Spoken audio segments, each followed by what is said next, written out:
So today is going to be a little bit of a first for me. This is going to be the first time that I am modifying a car, and it is going to make it slower. However, it should make it a lot more livable. So we're adding about 50 pounds of this sound deadening to the Mini so that it is a little bit more livable, a little bit up more to the standard of the E39. It's not terribly loud inside the car, but after a couple hours in the car, you're really starting to feel it. It's starting to wear on you a little bit. So I'm going to try to add some extra sound deadening just to quiet it down a little bit, make it a little bit more of a livable and enjoyable daily driver. It should be relatively easy. I'm just thinking this is going to be pretty time consuming. Of course, you have to remove all of your interior to get to the places that you're trying to put this sound deadening. We're going to be hitting almost the entire passenger compartment from the belt line down, so we're not going to be doing things like the roof, but we'll be doing the floor, the trunk, over the rear wheel wells, the doors, the rear hatch. We're going to do as much as we can to try to deaden it down. I've got 2 full boxes of this Neuco 80 mil. This seemed to be, from what I researched, the best budget option. So everyone seems to agree that Dynamat is the best. However, it is stupid expensive.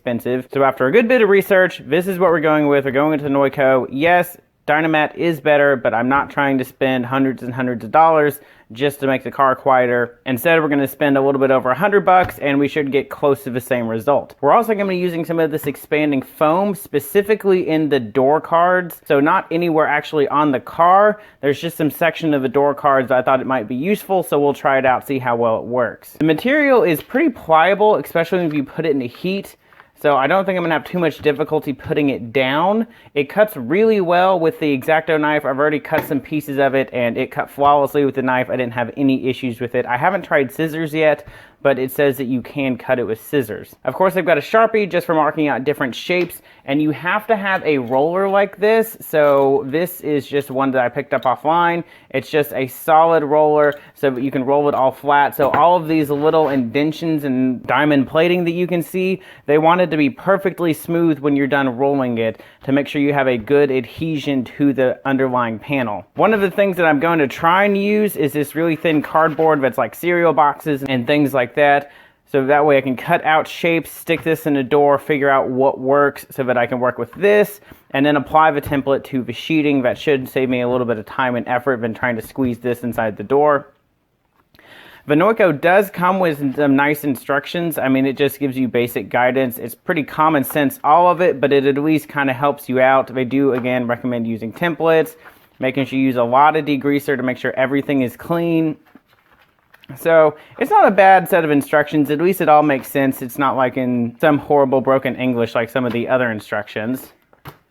I've already got the interior of the Mini removed. If you have any questions on that, of course, feel free to email me or contact me. But there are a bunch of videos that other people have already done on how to remove that, and they're a little bit more thorough than I would have been. So we'll head over to the car. I've already started laying down some of the material just to see how it worked. This will mostly be a learning process for me as I learn it with you guys too. I don't think it'll be that difficult. Like I said, I just think it'll be time consuming. Like I said, I already have the interior of the car fully removed, so the whole back half of the car is taken out. It was extremely easy.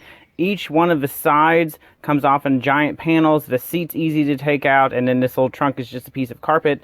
So it's actually really easy to get all this out of the way. It only took me about 30 minutes to remove everything, but it's taken me about an hour to get down just these 3 pieces. So I have one piece here, a little piece in the middle, and another piece here. I'm going to make up another piece for the battery box just to give that a little bit of extra insulation, and we're going to start working our way up to under the seats and then doing each left and right side. Obviously, there's a lot of crap back here. There's all these little tiny studs sticking up for bolting things down. Most of them aren't even used. They must be for options that weren't on the car. There's also a lot of different bolt holes that aren't used, a lot of different places where you think something might attach, but it really doesn't. So you really have to keep track of what you're covering and what you're not covering, and just make sure you don't cover up anything important. So like, for example, the 2 little hatches back here to get to the fuel tank, I have to make sure that those are separate pieces and I don't cover up the fuel tanks, because the time that I have to get in there to get the fuel tank out, I'm going to be kicking myself trying to cut around that and get it all out of the way. So it just makes it really difficult.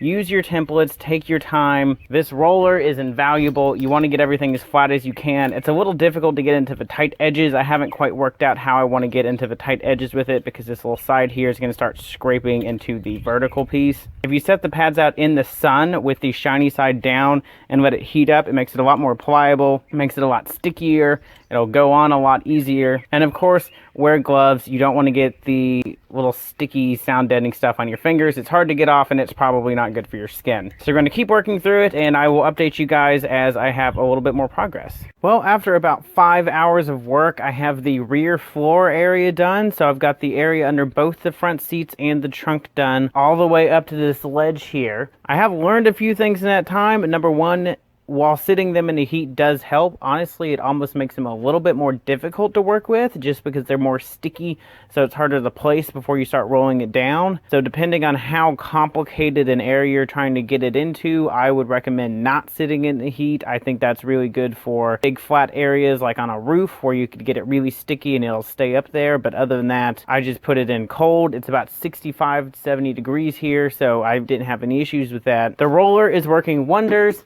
I am having some issues getting it in tight corners like this, so I can get up close to the edge, and then I have to use my fingers on the corners. So my fingers are a little sore. Back is definitely sore from trying to lean into the car the whole time. I haven't really used that much material. I've only used, I think, half of the first box. So I think the first box will cover literally the entire back half of the car easily. And at this point, based on how long this is taking, I think I'm just going to do the doors after I finish the back half. I don't think I'm going to do the area under the front driver's seats just because the carpet and everything is so thick there. I haven't done the hatch yet, but I've got that on the list. It's really small. It's not a whole lot of area to do, so that should go pretty quickly. This stuff cuts super easy with an X-Acto knife or tin snips. I haven't had any issues shaping the material. And after about the first hour, I ditched the gloves. They weren't that big a deal. Getting the stuff on my hands, it really didn't leave any sort of residue, so I didn't have an issue touching the butyl tape with my bare hands. For now, I'm calling it a day. Tomorrow, I'm going to do the left and right side of the rear area and try to knock out the doors and the hatch, and then we'll be able to take it for a test drive and see how it sounds. I really hope it makes a big difference, because if it doesn't, I'm going to be really bummed. So fingers crossed for that, and I will see you guys tomorrow. Well, after a couple more hours of working, I have got the entire back area done. So all the way up to the belt line, almost every square inch is covered in sound deadening. There's a few places where I couldn't get to,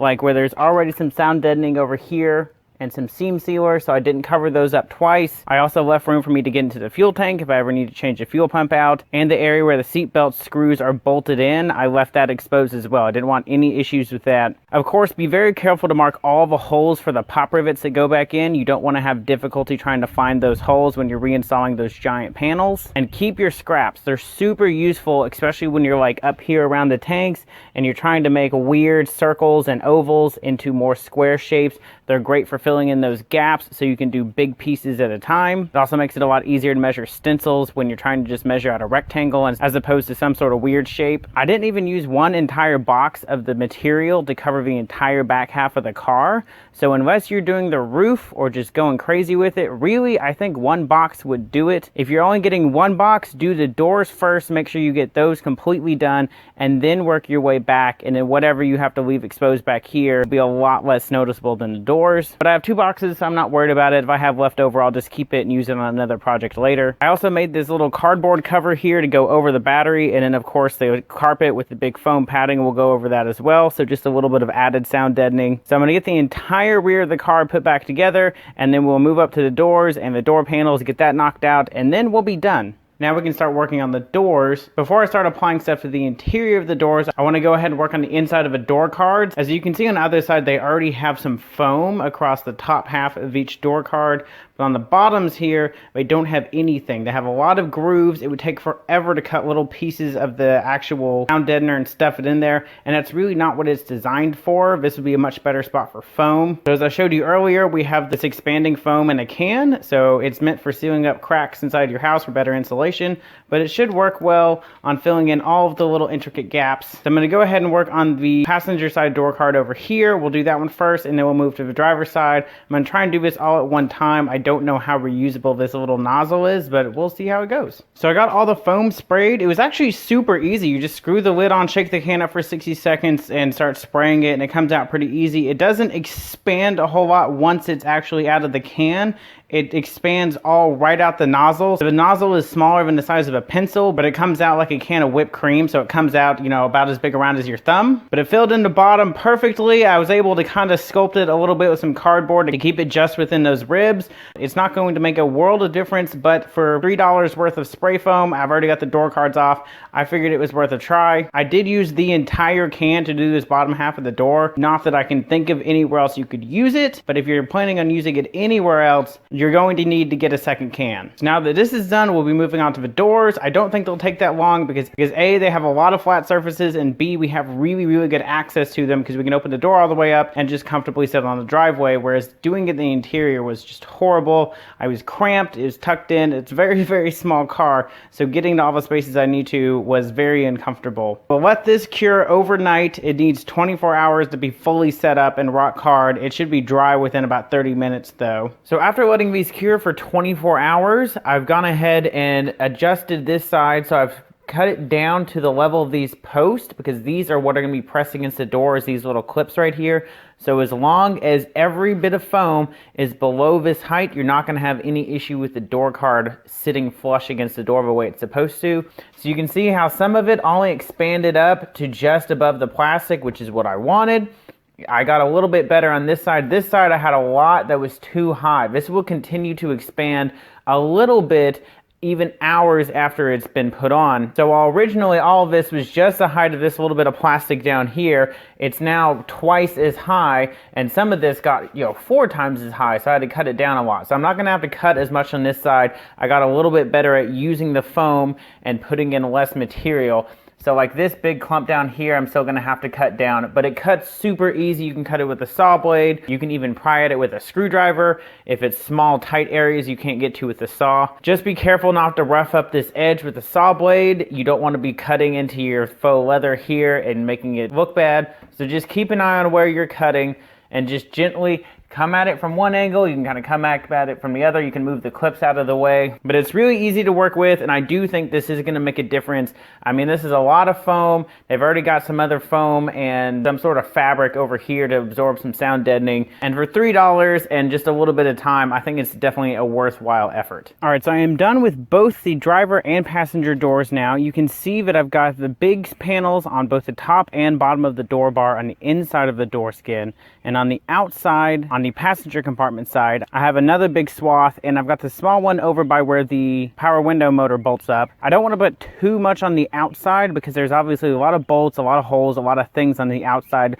for the door panel to attach and for the motors. But on the inside, I covered almost the entire inside. There's a lot of structure in there that kind of makes it difficult to get the piece in and to get it all flat, especially with the roller. There's not a whole lot of room. You also want to stay away from that piece of weather stripping there. That's going to help seal the inside of the door panel to the door. But I'm really happy with how it turned out. I've already opened and closed the driver's side door a couple times, and it sounds so much quieter when you close it. It's really amazing how much it's quieted it down. Same thing for the rear hatch. Wrapped a little bit of electrical tape around the little latch, and that made a big difference too. So the car sounds much better. It sounds a lot more proper and sounds a little bit nicer.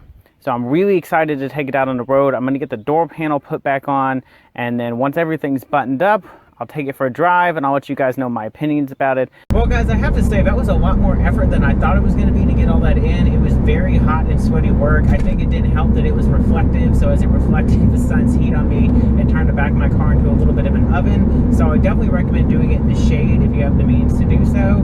But we only used one box. I bought 2 full boxes of it. I barely touched the second box, so I could have gotten away with just one. We'll save the rest of it. We can do under the front half of the car later when we do a little bit more extensive work on the car. But for now, closing up the back, I think did a world of effort. I don't really have a way of measuring that. I don't have any sort of decibel meter. You can use some on your phone, but really, I mean, how accurate is an app like that going to be? So as long as I can hear it different and I feel like it's quieter, it's worth it for me. I mean, it was only about $40 invested, and you know, an afternoon working in the sun. So worthwhile over the life of the car. This car is never going to be as quiet as my E39 was, even though this is a newer car. It was built actually about the same time as the E39 because they started selling these in 2000 in England, so it's same exact time period, but it was half the price. So of course it's not going to be as quiet in here. The glass, all of the finishes, you know, the finishing on the chassis itself, how much seam sealer and how thick the panels are, it's all going to add up to the fact that the E39 will always be a quieter and more comfortable place to be. But this is much more quiet and comfortable than it was before. I drove a lot of miles on this car with it completely stock, and I have driven a few trips with it now with the sound deadening in, and I can tell you that it definitely, I'm less exhausted at the end of a long trip. So whereas before, if I did a 5-hour drive in this car, I had a headache when I was done from just all the constant road noise droning in the background from tires and exhaust noise and just driving on the interstate, wind noise. It's just not a very quiet car. But with the sound deadening, it has helped. It is a little bit of a more enjoyable experience. I've done multiple long drives in it now since adding the sound deadening, and it's a world of difference from that standpoint. So I still have to listen to my music a tiny bit louder. I can't, you know, talk to people at quite a low volume when I'm going 80 on the interstate. But at the same time, this is not an S-Class Mercedes. It never will be.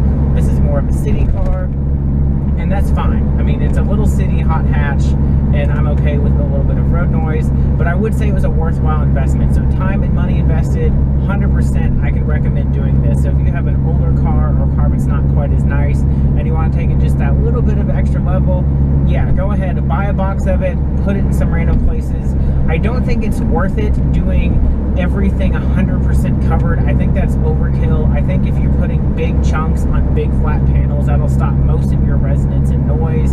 If you're trying to drown out all noise, I think a different type of product, like a spray-on product, would probably be better for drowning out all noise. And then you're going to have to take the whole interior apart, and it's going to be a lot more effort. So I would say if you're going for maximum output from the minimum input, I would say buy one box of it, put it over any big flat panels, you know, focus on your doors, focus on places in the back, try and cover up as much as you possibly can. And if you can get that done, you will notice a difference, and I think it will make your commute and everything a lot nicer for very minimal drawback from the, you know, 15-20 pounds of weight you add to the car.